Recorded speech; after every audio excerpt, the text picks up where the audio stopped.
All right, so get ready, because we're diving deep today into the psychology of persuasion with Robert Cialdini's influence. The psychology of persuasion, this is like your toolkit if you're starting a business. Well, and what's so interesting about this book is Cialdini really gets into it. He actually went and embedded himself with people whose job it is to get us to say yes. Salespeople, advertisers, fundraisers. Oh, wow, so he like went undercover. Exactly. And he found, I mean, there are a ton of techniques, but they all really go back to these 6 key principles. Okay, so like 6 ways to hack the human brain. Yeah. But like, how does that even work? So Cialdini uses this analogy of click, or think of like those automatic responses you see in animals, like a mother turkey. She'll respond to the cheep cheep of her chicks. Oh, yeah, right. She'll even take care of a stuffed polecat if it makes that sound. So are you saying we're all just running on autopilot like that? In a way, yeah. We have these automatic responses, and they get triggered by specific cues.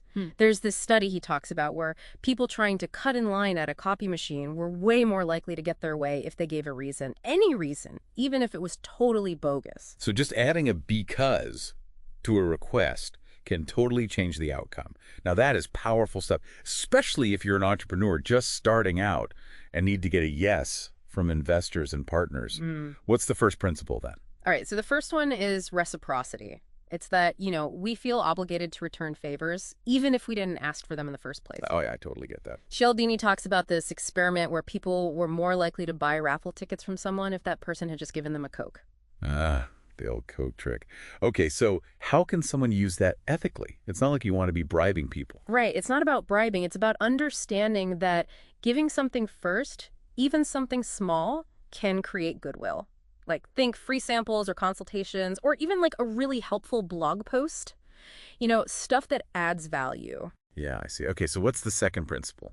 So this one is commitment and consistency.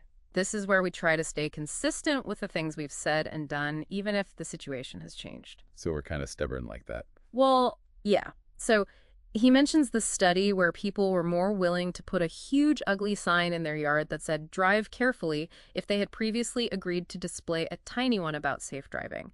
That first little commitment led to a much bigger one. Wow. That's crazy. So I guess for a business, this could be like offering a free trial and then hoping they sign up for the full thing later on. Exactly. It's all about little steps that lead to bigger commitments down the line. Makes sense. So we're building our entrepreneur's toolkit here. What's the next tool? This one is social proof, which is like when we look to other people to figure out what to do, especially if we're not sure, like online reviews. The more good reviews something has, the more likely you are to buy it, right? Right, yeah. Like if everybody's doing it, it must be good. Doesn't this also explain why people stay in those, cults, even when their predictions are wrong? That's a great point. Cialdini studied a cult where the prediction was wrong, but instead of giving up, people doubled down. I guess they need to feel like they're part of something, right? Right. They're looking for validation from each other, even when things don't make sense. Wow, social proof is powerful.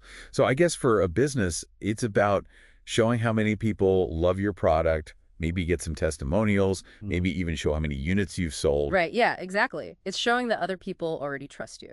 All right, that's 3. Give me number 4. This one's simple, liking.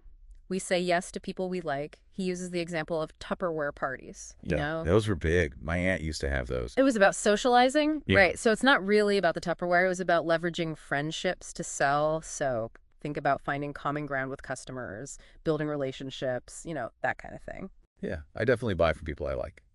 Okay, what about number 5? Okay, so this one might seem a little intimidating. It's authority. We tend to listen to authority figures, even when maybe we shouldn't. So like that Milgram experiment where people gave electric shocks just because a scientist told them to? Yeah, exactly. So how do you use this ethically? It's not like you can demand people to buy your product. Well, maybe some people do that, but... No, but you're right. This one's tricky. It's about establishing yourself as an expert, highlighting your credentials, qualifications, and, presenting yourself confidently. It's not about being arrogant, but about showing you know what you're talking about. So it's more about being trustworthy. Exactly. People trust experts. All right, last one.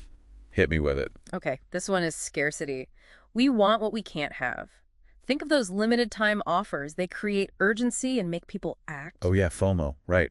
Fear of missing out. That's everywhere. Isn't Yeah. that a little manipulative, though? It can be, yeah, which is why it's important to use it ethically. So it's not about creating fake scarcity, but maybe you have a limited edition product or exclusive content or just something unique that people can't get anywhere So else. it's about being real, not tricking people. Right, yeah. Okay, so now we know these 6 principles, Hmm. but how do we know when someone's using them on us? Great question. And that's exactly what we're going to be diving into in the next part of our deep dive. How to recognize these principles and, more importantly, how to defend against them. Okay, so welcome back. So we've learned all these 6 persuasion principles, but now let's flip it around. Like, how do we keep from being the ones getting persuaded? Yeah, that's the big question, right? How do we become, like, persuasion proof? Well, luckily, Cialdini doesn't just leave us hanging. He gives us some tools to defend ourselves against these tactics, and it all starts with awareness. Just recognizing when these things are happening is huge. So it's like having a radar for manipulation, like scanning for those signs. Right, exactly. He talks about this thing he calls the stomach sign. Okay, no, that's something I get. It's like that feeling you get in your gut when you're about to buy something and you're not sure if it's a good idea. Yeah, that unease. That's your body saying, hold on, think about this for a second. Don't ignore that feeling. So it's like our internal alarm system. Mm. What else should we be paying attention to? Hmm. Well, he also talks about listening to your inner voice. He calls it the heart of hearts. Like that little voice that says, is this really a good idea? Right, and you should listen to that voice. It's based on your experience and your intuition, and usually it's right. Yeah, so many times I've ignored that voice, and I always regret it. Okay, so we've got our gut feeling and our inner voice.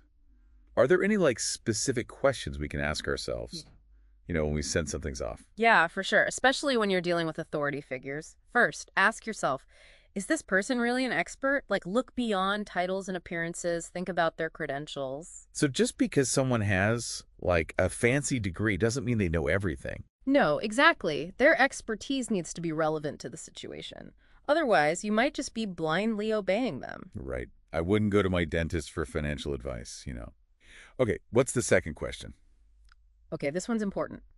How does this person benefit if I do what they want? So you want to be aware of any potential biases or agendas. Are they genuinely trying to help you? Or are they just looking out for themselves? That's tricky because sometimes people try to act like they're not trying to benefit, to seem more trustworthy, Oh yeah, for sure. They might even point out a small flaw in their product or service. like to make them seem more honest. Right, to build trust, but then they'll quickly overwhelm you with all the great stuff. So they're like, look, I'm not perfect, but I'm still the best option. Exactly. It's a way to make their claims seem more believable.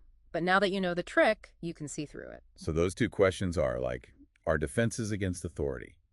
What about when we feel pressured to stick with a commitment, even when we know we shouldn't? Yeah, that's a tough one. That need to be consistent. But remember, your heart of hearts. That feeling of discomfort, that's a sign something's wrong. So even though we're supposed to be consistent, sometimes it's better to change our minds. Exactly. It's important to remember you always have the right to change your mind. Don't be afraid to admit you were wrong. I think a lot of people are afraid to do that. It's actually more honest, and it shows integrity. This is so good. I love it. It's like we're not just learning how to avoid manipulation. We're learning to be better people. Right on. It's about making choices that align with your values. Okay, so we've talked about reciprocity, commitment, social proof, liking, and authority. We've got one more principle to tackle: scarcity. And we'll dive into that one next time and talk about how to avoid getting caught up in the fear of missing out. Okay, so we're back, and we're ready to tackle the last of Cialdini's 6 principles of persuasion: scarcity. It seems like this one's especially relevant these days, with everybody talking about FOMO and limited edition everything. Yeah, scarcity is definitely having a moment.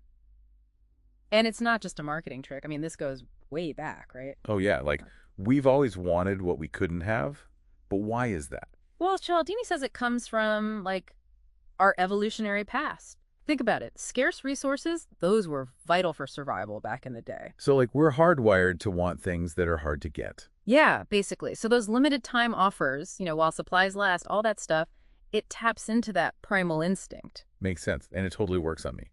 Like, when I think I might miss out on something, I get that panic feeling. Right. And he calls that psychological reactance, which is that feeling of being restricted and it makes us want the thing even more. Oh, so it's not just FOMO. There's actually a psychological principle behind it. But is it really just about, like, wanting what you can't have? Well, Cialdini also talks about how scarcity changes how we see value. We assume that if something's scarce, it must be more valuable, even if it's not really any better. So it's like a rare baseball card is worth more just because there aren't many of them. Exactly. Scarcity creates this illusion of value, which, can drive up demand and prices, and marketers know that. So I guess scarcity can be used ethically, but it can also be manipulative. Exactly. So ethically, it's about highlighting what actually makes your product special. It's not about creating fake scarcity to, trick people. Okay, so no made-up deadlines or, like, hiding stock in the back room. Right. It's about being honest and transparent with your customers.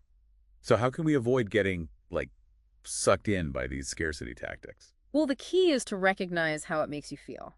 That emotional arousal, that's your cue to, take a step back. So when I feel that panic, I need to, like, chill out and think rationally. Exactly. Ask yourself, why do I want this? Is it because it's truly valuable, or am I just reacting to the scarcity? Oh, that's such a good point. It's like separating our genuine desires from, like, those impulsive reactions. Exactly. And sometimes the best thing to do is just walk away and give yourself time to think it over. Okay, so this has been an amazing deep dive.